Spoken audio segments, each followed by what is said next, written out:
Baiklah, assalamualaikum warahmatullahi wabarakatuh. Selamat datang kembali di Dava Record. Gimana kabarnya semua teman-teman? Semoga sehat selalu dan dalam lindungan Allah Subhanahu Wa Taala. Nah, pada kesempatan video kali ini, saya akan mencoba menyampaikan beberapa pertanyaan yang diajukan oleh teman-teman semua di sini. Yang pertama, saya ucapkan selamat yang sudah ujian. Apapun hasilnya itu yang jelas sudah teman-teman sudah berjuang, tinggal hasilnya kita tunggu nanti pengumumannya yang gelombang yang pertama ya.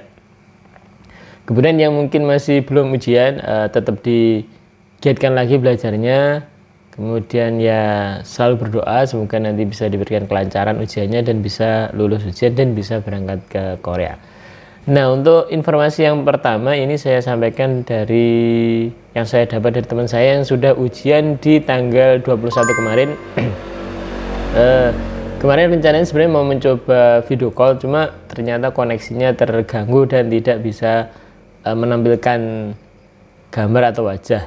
Jadi sebenarnya kemarin mau video call, cuma karena komunikasinya tidak lancar, pengaruh jaringan, jadi cuma lewat telepon gitu. Informasi yang saya dapatkan seperti ini. Jadi ujiannya tanggal 21 kemarin di Semarang. Teman saya itu dapat nilai 80. Jadi artinya itu salah 8 ya, salah 8. Jadi dari prediksi sebelumnya yang mungkin kita anggap nilainya per soal itu 5, jadi nilainya per soal itu 2,5. Jadi informasi yang mungkin sudah beredar di media sosial yang banyak ya. Jadi yang jelas memang seperti itu, nilainya per soal itu 2,5. Jadi kalau benar semua, total poinnya itu nilainya adalah 100 gitu. Jadi tidak 200 kayak yang sebelum-sebelumnya. Ini juga masih baru menurut saya, jadi saya kurang begitu tahu tentang ini.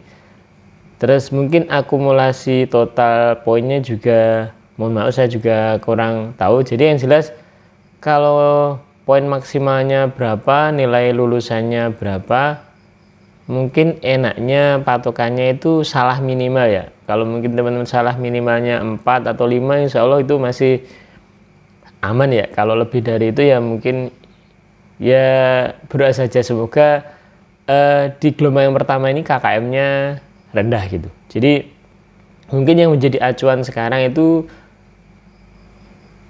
minimalkan salahnya, jadi sebaik mungkin dapat nilai yang tertinggi. Jadi ya nilai amannya 4 atau 5 gitulah. Kalau menurut saya seperti itu. Jadi mungkin kalau teman-teman ada yang berpendapat lain silahkan. Jadi seperti itu. Kemudian saya ucapkan permohonan maaf di video sebelumnya karena ya memang banyak kejutan di ujian kali ini, tidak seperti di tahun-tahun sebelumnya. Terkait prediksi ya, jadi saya mencoba kemarin share ke teman-teman semua, 10.000 itu kalau dibagi 3 berapa. Nah, ternyata dibagi rata mungkin ada teman-teman yang berpendapat tidak seperti itu ya, jadi hitungannya tidak seperti itu. Jadi mungkin punya pendapat masing-masing. Yang jelas kita tunggu saja hasil pengumuman resminya dari BP2MI gitu. Jadi nanti kita tunggu saja setiap gelombang itu yang lulus berapa, itu saja. Jadi yang jelas saya mohon maaf karena ya ketidaktahuan saya seperti itu, dan hanya sebatas prediksi saja untuk jadi motivasi teman-teman agar belajarnya bisa dilebih giatkan lagi. Yang selanjutnya untuk soal-soal triot yang coba saya share, saya upload di sini. Yang jelas saya hanya mencoba membantu teman-teman yang pengen belajar triot untuk persiapan ujian EPS. Dan mohon maaf saya di sini juga sebagai peserta, jadi saya juga masih belajar di sini, bukan saya kok bahasa Jawanya eman mungkin boten. Jadi karena kapasitas saya juga masih belajar dan juga saya masih kurang dalam penguasaan, jadi saya tidak mengulas soal-soalnya. Jadi daripada nanti salah itu menyesatkan, jadi yang jelas saya mencoba men-share apa yang saya dapatkan. Mungkin bisa teman-teman coba pelajari seperti itu. Jadi kapasitas saya juga masih kurang. Saya di sini juga sebagai peserta, ujiannya nanti di bulan 4 tanggal 6 di Semarang. Jadi nanti sampai ketemu di sana teman-teman. Kemudian di sini akan mencoba menjawab, kemarin ada yang nanya bagaimana proses perpindahan pabrik dari mulai ngomong sampai bisa pindah atau dapat persetujuan dari sajang yang kita tempati.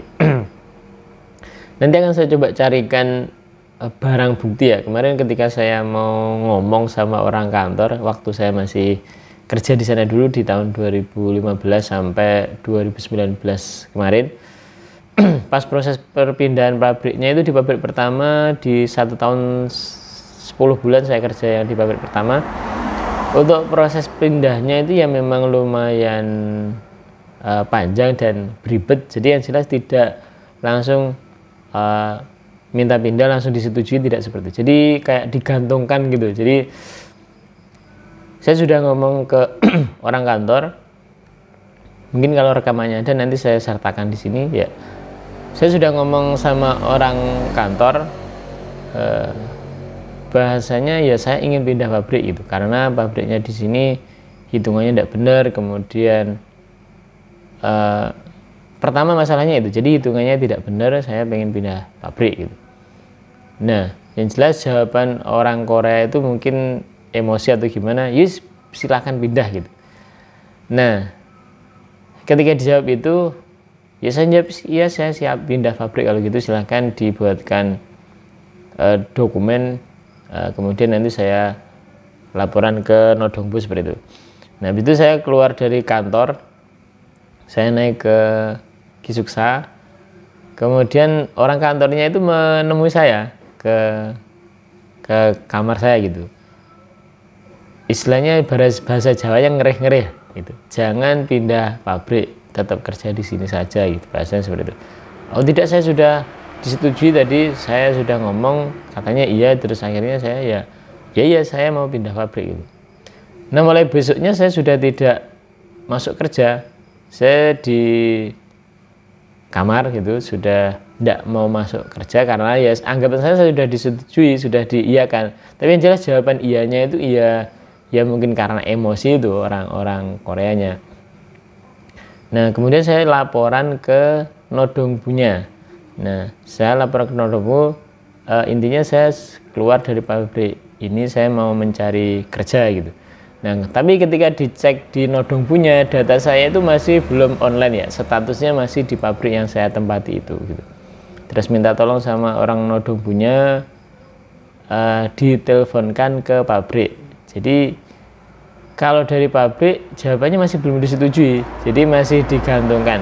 Terus sama orang Nodongbunya saya disuruh kembali ke pabrik, disuruh meng-ACC, istilahnya disuruh sign ya, disuruh tanda tangan sajangnya supaya saya bisa pindah pabrik dan bisa online, bisa nyari kerja gitu. Nah, di proses ini tuh cukup memakan waktu banyak, kurang lebih 1,5 bulan ya. Jadi saya bolak-balik dari pabrik ke musola. Jadi saya tinggalnya itu ketika pas saya masa-masa mau nganggur itu di musola, namanya musola Aroyan atau Masjid Aroyan ya, di daerah Amsong Chungcheong Bugdo. Nah, pas proses pindah ini jadi memakan waktu kurang lebih sekitar 1,5 bulan. Dan di masa-masa ini merasakan yang namanya saya tidak punya uang sama sekali. Jadi benar-benar kalau teman-teman mau pindah jadi harus mempersiapkan uang saku yang lebih ya. Jadi pas masa nganggur itu benar-benar pengeluarannya banyak karena kita tidak dapat pemasukan. Kemudian yang jelas untuk bahasanya wirawiri ya, mau ke laporan ke Nodongbu, ke pabrik, mau kemana itu kan tetap membutuhkan uang ya. Jadi pas di masa-masa itu benar-benar saya tidak punya uang sama sekali gitu. Jadi sampai 5.000 won saja itu sudah tidak punya. Biasanya ketika ngumpul sama temen itu kan ya mungkin makan bareng, habis itu nanti ya urunan gitu, 5.000 saja saya tidak punya sama sekali di waktu itu. Dan ketika malamnya saya tidurnya di masjid, paginya saya mesti ke pabrik, saya ngomong ke mencari sajangnya, dan sajangnya itu tidak mesti berada di pabrik. Ketika saya ngomong mesti diabaikan, pulang ke pabrik diabaikan, dan yaitu kurang lebih hampir 1,5 bulan masa proses digantungkannya. Ketika saya masa-masa itu sudah berpikir, kalau tetap seperti ini nanti saya bisa ilegal, bahasanya seperti itu. Jadi tapi ya tetap berusaha, tetap saya balik ke Nodongbu, minta tolong ke Nodongbu, terus pernah nyoba ke shelter juga, minta tolong sama shelter. Alasannya karena jelas ya, jadi selama saya kerja di situ setahun 10 bulan itu gajinya tidak benar hitungannya, kemudian kayak perhitungan Gukmin sama yang dijadikan uang pesangon itu tidak dimasukkan, kan itu ada dibagi dua ya, jadi untuk pabriknya sama ke pihak asuransi. Nah itu tidak dimasukkan ke situ, dan ya konsultasi sama shelter, minta tolong sama namanya Nodongcon ya, Nodongcong di daerah namanya saya lupa, tapi yang jelas itu pusat konsultasi yang membantu tenaga kerja asing, namanya saya lupa, di daerah Chongju ya, di daerah Chongju itu namanya saya lupa. Jadi mencari tahu bagaimana cara saya bisa pindah pabrik, minta tolong sama senior-seniornya yang di luar pabrik ya, karena senior saya di pabrik yang pertama itu ya masih standby di situ, jadi tetap menerima keadaannya seperti itu di situ. Jadi saya mencoba mencari tahu untuk teman-teman yang sudah pengalaman pindah pabrik, prosesnya seperti apa. Nah diarahkan seperti ini, diarahkan seperti ini, dan akhirnya yang menguatkan di situ, yang pas saya minta tolong di daerah Chongju, namanya saya lupa, yang membantu itu namanya kantornya apa saya tidak tahu, apa Nodongcong kalau tidak salah, Nodongcong kalau tidak salah. Jadi itu di atasnya apa ya, bukan Nodongbu ya, jadi katakanlah yang membantu ya pekerja-pekerja yang bermasalah dengan pabriknya gitu. Jadi saya di situ kemudian dimintai tolong slip gajinya, hitungannya itu disuruh ngasihkan ke situ, kemudian sama ya slip gajinya itu sama nomor telepon pabriknya. Nah nomor telepon pabriknya itu saya berikan ke situ, kemudian sama orang Nodongcongnya diteleponkan. Nah ini hitungannya tidak benar dan sebagainya, kalau sampai di tanggal ini belum diselesaikan, bahasanya pabriknya akan dapat denda dan sebagainya. Nah sepemahaman saya itu nelponnya seperti itu ke pabriknya. Kemudian di tanggal berapa gitu disuruh janjian ketemuan saya sama orang pabriknya di Nodongcongnya. Nah karena orang Koreanya itu tidak mau datang, orang pabriknya, terus artinya memberikan kesempatan saya akhirnya untuk bisa pindah pabrik. Nah saya akhirnya bisa ke Nodongbu, kemudian data saya sudah online dan sudah bisa mencari kerja. Tapi yang jelas tidak sesingkat itu perjalanannya, yang jelas pas diproses mau pindah pabrik itu lumayan sangat panjang dan melelahkan, yang jelas tidak mudah seperti itu. Jadi teman-teman yang mau mencoba pindah pabrik, dipikirkan betul-betul, istilahnya pabrik yang pertama itu kenapa, alasannya coba diperhitungkan ya, karena cukup melelahkan. Ya memang mungkin ada yang langsung saya mau pindah pabrik, oh ya silahkan, mungkin ada yang seperti itu. Tapi kebanyakan ketika kita mau pindah pabrik yang jelas tidak mudah prosesnya, jadi butuh perjuangan yang lebih, kemudian yang jelas ya memakan biaya yang lebih, karena pas kita nganggur itu kita tidak dapat pemasukan, kemudian ya pengeluarannya tetap ada gitu. Nah mungkin itu saja untuk cerita proses perpindahan pabrik. Nah mungkin teman-teman yang mau pindah pabrik bisa menjadikan gambaran atau menjadi pertimbangan ya. Nah semoga saja nanti teman-teman yang mau ujian di tahun ini nanti bisa lulus dan dapat pabrik yang baik, yang sesuai yang diharapkan. Nah, mungkin itu saja untuk video kali ini. Semoga video kali ini ada manfaatnya. Sampai jumpa di video berikutnya. Saya akhiri, wassalamualaikum warahmatullahi wabarakatuh.